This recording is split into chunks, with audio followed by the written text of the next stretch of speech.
আমার প্রিয় ছাত্রছাত্রীরা, বিগত কিছুদিনের অসুবিধার কারণে আমি তোমাদের জন্য ভিডিওগুলো তৈরি করতে পারিনি, তাই দুঃখিত। তাই বাকি যে ইউনিটগুলো বাকি আছে সেগুলো আমরা আজকেই আমি তোমাদের সলভ করে পাঠিয়ে দেবো। তোমরা যত তাড়াতাড়ি পারো ওটা দেখে নিও। তাই দেরি না করে আজকে শুরু করে নিই। আজকে প্রথম প্রশ্ন হচ্ছে, কিন্তু গেলেন তো গেলেনই যে, কার কথা বলা হয়েছে? এটি হবে ছোট মেসোমশাই। 1-2 প্রশ্ন হচ্ছে, ইসাবের পকেট কতটা ছিঁড়েছিল? এটি হবে 6 ইঞ্চি।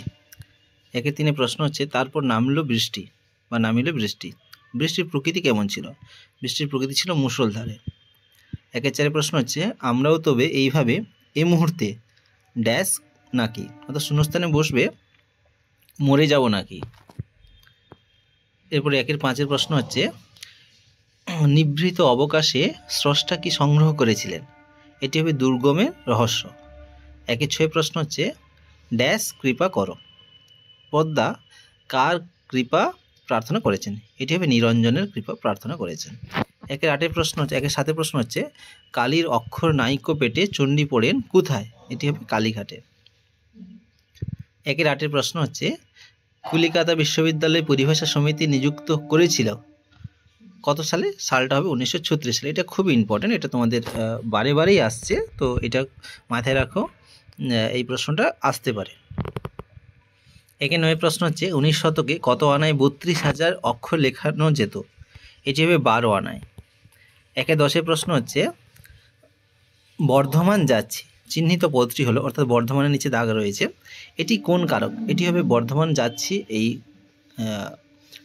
বর্ধমানটি হবে অধিকরণ কারক, কারণ এটা জায়গার নাম বোঝাচ্ছে, এটা অধিকরণ কারক। এবার চলে আসি 11 দাগের প্রশ্ন, রাম শ্যামকে তবলা শেখাচ্ছে। এখানে শ্যামকে, এটা আমরা জানি যে কাজটা করে সেই হচ্ছে প্রযোজ্যকর্তা, আর যিনি করিয়ে নেন তিনি হচ্ছেন প্রযোজককর্তা। তাহলে এখানে রাম হচ্ছে প্রযোজককর্তা আর শ্যাম হচ্ছে প্রযোজ্যকর্তা। 12 দাগের প্রশ্ন হচ্ছে, রাজনীতি সমস্ত পদটির নাম কি হবে? এটি হবে সমাস হবে এর রাজনীতি, এটা হচ্ছে মধ্য পদলোপী কর্মধারায় হবে। রাজার নির্মিত নীতি, বা এই ব্যাসবাক্যটা হবে, বা রাজার তৈরি করা নীতি, এই আর কি। তারপরে চলে আসি 13 দাগের প্রশ্ন, উপনগরী সমাজটি গড়ে উঠেছে যে সামীপ্য অর্থে। উপনগরী অর্থাৎ নগরীর, উপনগরী কথার ব্যাসবাক্য হবে নগরীর সমীপে, অর্থাৎ কাছাকাছি, তাকে উপনগরী বলা হয়। এবার চলে আসি 14 দাগের প্রশ্ন, আজকের দিনটা বেশ কাটলো। গঠনের দিক থেকে বাক্যটি কী বাক্য? আজকের দিনটা বেশ কাটলো, এখানে এটি বুঝতে পারছি, এটা সরল বাক্য হবে। এরপর চলে আসি 15 দাগের প্রশ্ন, মহাশয়ের কী করা হয়? এটি কোন বাচ্যের দৃষ্টান্ত? এখানে মহাশয় কী করা হয়, তাহলে তার করণীয়টাকে জিজ্ঞাসা করছে, তাহলে আমরা বুঝতে পারছি এটাই হবে ভাববাচ্যের উদাহরণ। এবার চলে আসি 16 কর্মবাচ্যে কর্তাকে বলে কি কর্তা? এটি হবে কর্মবাচ্যে কর্তাকে, এটা ভুল দাগ দেওয়া আছে, এটি হবে অনুক্ত কর্তা। কর্মবাচ্যে কর্তাকে কি বলে? অনুক্ত কর্তা, মনে রাখতে হবে। এবার চলে আসি 18 দাগের প্রশ্ন। 17 দাগের প্রশ্ন হচ্ছে, বাঁশি বাজে, এটি যে বাচ্যের উদাহরণ? এটি হচ্ছে কর্ম কর্তৃবাচ্যের উদাহরণ। এটি হচ্ছে কর্ম কর্তৃবাচ্যের উদাহরণ।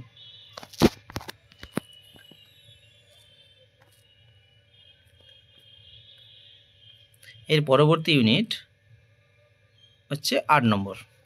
8 নম্বরটা শুরু করে নিই। প্রথম প্রশ্ন রয়েছে, ড্যাশ কিন্তু শৈশবে, কৈশোরে আর প্রথম যৌবনে বড় ছোট হিসেব কে করে? কোন প্রসঙ্গে উক্তির ব্যবহৃত হচ্ছে? এটি হচ্ছে নদীর প্রতি নদের চাঁদের যে ভালোবাসা উল্লেখ করা হয়েছে, অর্থাৎ নদীর বিদ্রোহ গল্পে, ওইখানে এই কথাটা বলা হয়েছে সেই প্রসঙ্গে। এরপর চলেছে 1-2 প্রশ্ন হচ্ছে, সকলেই একবার করে চোখ বোলায় আর বলে, সকলের চোখ বুলিয়ে কি বলেছিল? বলেছিল, বারে চমৎকার লিখেছে তো, এই কথাটি বলেছিল। অর্থাৎ তপনের লেখা গল্প যে বেরিয়েছিল, সেই গল্পটা দেখে সবাই এই কথাটি বলেছিল। 1-3 প্রশ্ন হচ্ছে, অত জোর দিয়ে বলার কারণ ছিল, জোর দিয়ে বলার বক্তব্যটি ছিল কি? এটি হবে না, তাহলে মা আমাকে ঠেঙাবে। অর্থাৎ এটা নেওয়া হয়েছে অদল বদল গল্প থেকে। তারপর 1-4 প্রশ্ন আছে যে দাঁড়াও ওই মানহারা মানবীর দ্বারে। এখানে মানহারা মানবীর দ্বারে কখন দাঁড়াতে বলা হয়েছে আসন্ন সন্ধ্যার শেষ রশ্মিপাতে বা রশ্মিপাতে। 1-5 প্রশ্ন হচ্ছে রুনিয়ে ওঠে হ্রেস্সার কাঁদন বজ্র গানে ঝড় তুফানে। এই হ্রেস্সার কাঁদন হলো কি? হ্রেস্সা কথা অর্থ জানি আমরা, হ্রেস্সার ডাক কাকে বলে? ঘোড়ার ডাককে হ্রেস্সা বলে। হ্রেস্সার কাঁদন বলতে এখানে ঘোড়ার কাঁদন বা রবকে বোঝানো হয়েছে। তারপরে প্রশ্ন হচ্ছে 1-6 থেকে প্রশ্ন বলছে উপরে পর্বত এক, তারপরের লাইনে হচ্ছে ফল ফুলে অতিরেক, তারপরের লাইন হচ্ছে তার পাশে কি বলছে? তার পাশে উদ্দিষ্ট ব্যক্তি কি করলেন? তার পাশে উদ্দিষ্ট ব্যক্তি হচ্ছে উদ্যান রচনা করলেন, অর্থাৎ পদ্মার সখী এবং পদ্মা সবাই মিলে একটা উদ্যান রচনা করেছিল। তারপর হচ্ছে 1-7 থেকে প্রশ্ন হচ্ছে কিন্তু তাও কেউ কেউ লিখে থাকেন। এখানে কি লেখার কথা বলা হয়েছে? এটি হচ্ছে স্যানিটাইজ পেপার, এর অনুবাদ করেন স্পর্শকাতর কাগজ। এই কথাটি অনেকে অনুবাদ করে লেখেন। এবার চলে আসে 1-8 প্রশ্ন হচ্ছে একটা বিদেশি কাগজে ফাউন্টেনের বিজ্ঞাপনে দেখেছিলাম। বক্তা কি বিজ্ঞাপন দেখেছিলেন? তিনি দেখেছিলেন ওদের তহবিলে আরও বা আছে 700 রকমের নিব, এই উক্তিটি ছিল। এরপরে প্রশ্ন হচ্ছে 1-9 প্রশ্ন ড্যাশ উক্ত প্রতিজ্ঞা বাক্যটি সুশ্রাব্য ঠেকবে না, তার মানেও স্পষ্ট হবে না। প্রতিজ্ঞা বাক্যটি হচ্ছে এক নির্দিষ্ট সীমা বিশিষ্ট সরলরেখার উপর এক সমবাহু ত্রিভুজ অঙ্কিত করিতে হইবে, এই কথাটি ছিল সেখানে। এবার চলে আসি 1-10 প্রশ্ন আশ্চর্য হয়েছি একটু ভয়ও পেয়েছি। গঠন অনুসারে বাক্যটি হলো, এটি হবে যৌগিক বাক্য। আশ্চর্য হয়েছি এবং একটু ভয়ও পেয়েছি, এই এবং শব্দটা বা এবং পদটি লুপ্ত আছে, এটি অব্যয় পদ একটা বা সংযোজক পদ বলতে পারবো। এবার চলে আসি 1-11 থেকে প্রশ্ন কোন বাক্যটি অনুজ্ঞা সূচক বাক্যের উদাহরণ? এটি হবে বুড়ো মানুষের কথাটা শোনো। 1-12 থেকে প্রশ্ন আছে তোরা সব জয়ধ্বনি কর, কি জাতীয় বাক্য? এটি হচ্ছে অনুজ্ঞা সূচক বাক্য। এবার চলে আসি 1-13 থেকে প্রশ্ন কোনটি মধ্য পদলোপী কর্মধারয় সমাসের দৃষ্টান্ত? এটি হবে বিদেশ বিষয়ক মন্ত্রী, এই বিষয়ক শব্দটি বা পদটি মাঝখানে লোপ পেয়েছে, তাই এটা হচ্ছে মধ্য পদলোপী কর্মধারয়। এবার চলে আসি 1-14 থেকে প্রশ্ন আমাদের ইতিহাস নেই। তাহলে এখানে ইতিহাস নিচে দাগ আছে, বলেছে চিহ্নিত পদটি কোন কারক? আমাদের কি নেই, তাহলে কি দিয়ে প্রশ্ন করলে, ক্রিয়াকে কি দিয়ে প্রশ্ন করলে যে উত্তর পাই তাই হচ্ছে কর্মকারক। তাই ইতিহাস এই চিহ্নিত পদটি হবে কর্মকারকের উদাহরণ। 1-15 দাগের প্রশ্ন আছে ক্রিয়াপদের অর্থ যে বাক্যে প্রাধান্যভাবে প্রতীয়মান হয় তাকে কি বাচ্য বলে? তাকে ভাব বাচ্য বলে। 1-16 দাগের প্রশ্ন হচ্ছে ক্রিয়ার আধারকে বলা হয় কি? ক্রিয়া আধারকে বলা হয় অধিকরণ। এবার চলে আসি 1-17 দাগের প্রশ্ন তথা কন্যা থাকে সর্বক্ষণ। চিহ্নিত পদটি অর্থাৎ কন্যা চিহ্নিত পদটি ক্রিয়াপদের সঙ্গে সম্পর্কে সম্পর্কিত তা হলো কর্তৃ সম্পর্ক। তাহলে তথা কে থাকে? কন্যা থাকে, কর্তৃ সম্পর্ক। এরপরে চলে আসি 9 নম্বর দাগের 9 নম্বর ইউনিটের প্রশ্ন দেখে নেব। প্রথম প্রশ্ন রয়েছে 9-এর প্রথম প্রশ্ন তার মানে তপনকে এখন বলা চলে, কি বলা চলে? তার মানে তপনকে এখন বলা চলে।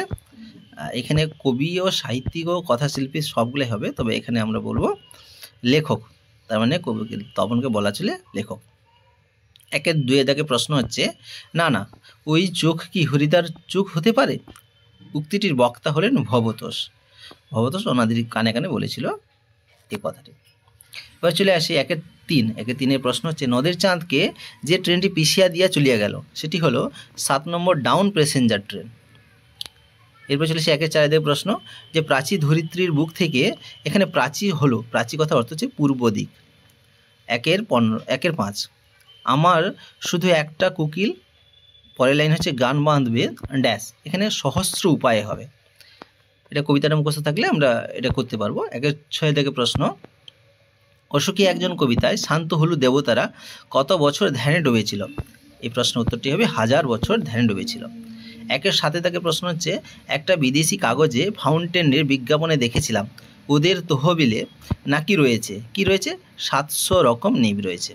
1-8 প্রশ্ন অনেক ধরে ধরে টাইপরাইটারে লিখে গেছেন কে? অন্নদা শঙ্কর রায়। এরপর চলে আসি আমরা 1-9 প্রশ্ন যে কলিকাতা বিশ্ববিদ্যালয়ে পরিভাষা সমিতি গড়ে ওঠে 1936 খ্রিস্টাব্দে। একে 10 প্রশ্ন হচ্ছে এসো যুগান্তরের কবি। এই যুগান্তর যে সমাসের উদাহরণ, এটি হলো নিত্য সমাস, অর্থাৎ অন্য যুগ। ব্যাস বাক্য হবে অন্য যুগ, যুগান্তর, এটি নিত্য সমাস। একের 11 দাগের প্রশ্ন হচ্ছে উপমিত কর্মধারের সমাসে অদৃশ্য থাকে। কি অদৃশ্য থাকে? সাধারণ ধর্ম অদৃশ্য থাকে। এবার একের 12 দাগের প্রশ্ন হচ্ছে তারপর যুদ্ধ এলো। এই যুদ্ধ চিহ্নিত পদটি হলো, তারপরে কি এলো? যুদ্ধ এলো, তাই এটি কর্মকারকের শূন্য বিভক্তি হবে। এবার চলে সে একের 13 দাগের প্রশ্ন, আমি তাকে কলম দিলাম। চিহ্নিত পদটি এই তাকে এবং কলম, এইটা কি ধরনের কর্ম বলেছে এখানে? আমরা জানি যে যেটি বস্তুবাচক হয় সেটি হচ্ছে মুখ্যকর্ম, আর যেটি গৌণ প্রাণীবাচক হয় সেটি গৌণকর্ম। তাহলে এখানে কলমটা হচ্ছে মুখ্য, তাই এটা হচ্ছে মুখ্যকর্ম, তার পরে থাকবে। তাহলে আমরা প্রথমে দেখতে পাচ্ছি ক্ষয়ের দাগের প্রশ্ন উত্তরটা হবে যে ক্ষয়ের দাগের উত্তরটা হচ্ছে গৌণকর্ম ও মুখ্যকর্ম। এবার চলে আসে একের 14 দাগের প্রশ্ন, আমি সকালে ভাত খাই। এখানে আমি সকালে ভাত খাই, এই বাচ্চে কর্ম কোনটি? এটি হচ্ছে আমি তাহলে সকালে কি খাই? ভাত খাই, তাহলে এটি হবে ভাত। একের 15 দাগের প্রশ্ন হচ্ছে শাঁখ বাজে। এটি হলো কি বাচ্যের উদাহরণ? এটি হচ্ছে কর্ম কর্তৃবাচ্য। তাহলে শাঁখ একা বাজে না, কেউ একজন বাজায়। তাহলে এখানে কর্তা লুপ্ত হয়েছে এবং কি হয়েছে? কর্মবাচ্যের কর্তা বা কর্মটাই এখানে কর্তার মতো কাজ করছে। একের 16 দাগের প্রশ্ন হচ্ছে নির্দেশক বাক্যের উদাহরণ দাও। নির্দেশক বাক্যের উদাহরণ হবে মাঠে গরু চরে। এরপর চলে আসি একের 17 দাগের প্রশ্ন, অশোক বিকাশ খেলতে গেছে। অশোক বিকাশ খেলতে গেছে, এই বাক্যটি কি ধরনের বাক্য? অশোক এবং বিকাশ খেলতে গেছে, এটা হবে যোগী বাক্য, এখানে এবংটা লুপ্ত রয়েছে। এরপর চলে আসি আজকের শেষ ইউনিট 11 দাগের 11 ইউনিট। প্রথম প্রশ্ন হচ্ছে জগদীশবাবুর বাড়িতে আগত সন্ন্যাসী বয়স কত ছিল? বয়স ছিল 1000 বছরেরও বেশি। একের 2 প্রশ্ন হচ্ছে বিজ্ঞান ও চিকিৎসা শাস্ত্রে অসাধারণ পারদর্শী কে ছিলেন? ইনি ছিলেন গিরিশ মহাপাত্র। একের 3 দাগের প্রশ্ন হচ্ছে যে পত্রিকায় তপনের গল্প ছাপিয়ে দেওয়ার কথা হয়েছিল সেটি হলো সন্ধ্যা তারা পত্রিকায়। তারপরে একের 4 দাগের প্রশ্ন হচ্ছে পায়ে পায়ে হিমানির বাঁধ, এই হিমানি শব্দের আক্ষরিক অর্থ হলো কি? তুষার। একের 5 প্রশ্ন হচ্ছে রত্নাক রত্নোত্তমা হলো এখানে লক্ষ্মীকে বলা হয়েছে। একের 6 দাগের প্রশ্ন হচ্ছে শান্ত হলো দেবতারা ধ্যানে ডুবেছিল কত বছর? 1000 বছর। একের 7 প্রশ্ন হচ্ছে আদিতে ফাউন্টেন পেনের নাম ছিল, আদিতে ফাউন্টেন পেনের নাম ছিল রিজার্ভার পেন। একের 8 প্রশ্ন হচ্ছে হিমালয় যেন পৃথিবীর মানদণ্ড, উক্তিটি কার ছিল? এটি কালিদাসের। এই প্রশ্নগুলো আমরা বারে বারে করে এসেছি, তাই এগুলোর সময় লাগবে না, প্রশ্ন দেখা মাত্রই আমরা উত্তর করতে থাকবো। একের 9 দাগের প্রশ্ন হচ্ছে স্যানিটাইজড পেপার এর অনুবাদ হলো কি? এটি হচ্ছে স্পর্শকাতর কাগজ। এরপর চলে আসি আমরা একের 10 প্রশ্ন হচ্ছে যে বিভক্তিটা কি হয়? বিভক্ত শব্দের পরে বসে। এবার চলে আসি একের 11 দাগের প্রশ্ন নির্দেশক। এই নির্দেশক সাধারণভাবে যুক্ত হয় কার সঙ্গে? এটি বিশেষ্য এবং বিশেষণ পদের সঙ্গে যুক্ত হয়। এবার চলে আসি একের 12 দাগের প্রশ্ন গাছ পাকা হলো কোন তৎপুরুষ সমাস বলেছে এখানে? তাহলে গাছ পাকা হচ্ছে কোথায় পাকা? গাছে পাকা। তাহলে এটি হবে অধিকরণ তৎপুরুষ, অর্থাৎ কোনো একটা স্থানের নাম বোঝাচ্ছে বা কোনো একটা জায়গার নাম বোঝাচ্ছে, তাই এটা হচ্ছে। একের 13 দাগের প্রশ্ন হচ্ছে নদীর বিদ্রোহের কারণ সে বুঝিতে পারিয়াছে, এটি কোন বাচ্যের উদাহরণ? এটি নদীর বিদ্রোহের কারণ সে বুঝতে পারিয়াছে, তাহলে এখানে কর্তাই প্রধান হচ্ছে, এটি কর্তৃবাচ্য হয়ে যাচ্ছে। এবার চলে আসছে একের 14 দাগের প্রশ্ন হিসাবের মেজাজ চড়ে গেল, চিহ্নিত পদটি হলো, এটি হচ্ছে কর্মকারক। এটি হচ্ছে মেজাজ চড়ে গেল, তার কি চড়ে গেল? মেজাজ চড়ে গেল, কর্মকারক। একের 15 দাগের প্রশ্ন হচ্ছে পূর্বপদের অর্থ প্রাধান্য ঘটে কোন সমাসে? পূর্বপদের অর্থ প্রাধান্য ঘটে অব্যয়ীভাব সমাসে। এবার চলে আসি একের 16 দাগের প্রশ্ন যে আজকের দিনটা বেশ কাটলো, গঠনগত দিক থেকে বাক্যটি হলো, এটি হচ্ছে সরল বাক্য। এবার চলে আসি একের 17 দাগের প্রশ্ন, অর্থাৎ আজকের শেষ প্রশ্ন হচ্ছে সকালবেলা জলে আগুন লাগলো, এই বাক্যে কি নেই? আমরা জানি সকালবেলা জলে আগুন লাগে না, এই প্রশ্নটা আমরাও আগে অনেকবার করেছি, তাই এটি হবে যোগ্যতা নেই, বাক্যটির যোগ্যতা নেই। আজকে এখানে শেষ করলাম, ধন্যবাদ।